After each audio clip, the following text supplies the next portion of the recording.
a moment. Nigel heard his own voice with a sensation of panic.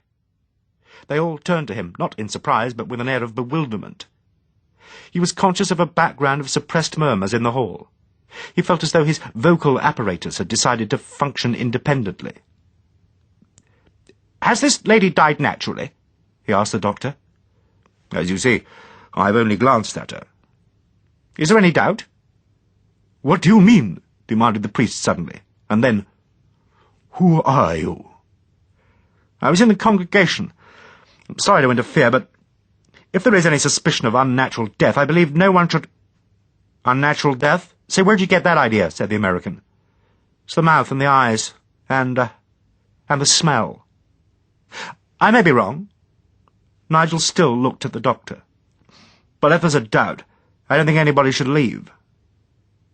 The doctor returned his look calmly. "I think you are right," he said at last.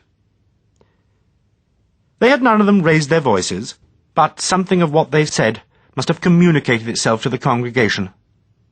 A number of people had moved out into the centre aisle. The murmur had swelled. Several voices rang out loudly, and suddenly a woman screamed.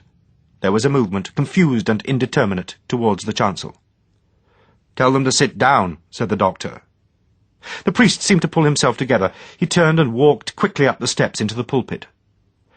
Nigel felt that he was making a deliberate effort to collect and control the congregation, and to bend the full weight of his personality upon it. "My friends," the magnificent voice rang out firmly, "will you all return to your seats and remain quiet? I firmly believe that the great rushing powers of endless space have chosen this moment to manifest themselves.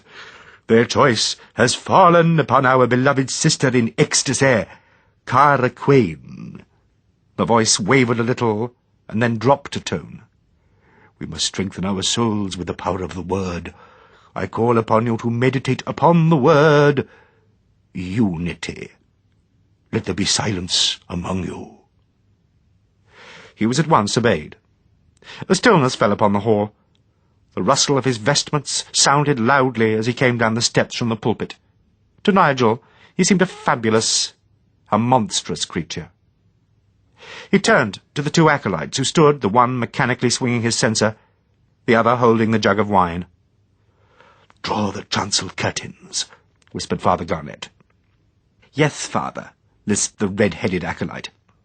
"Yes, Father," minced the dark acolyte.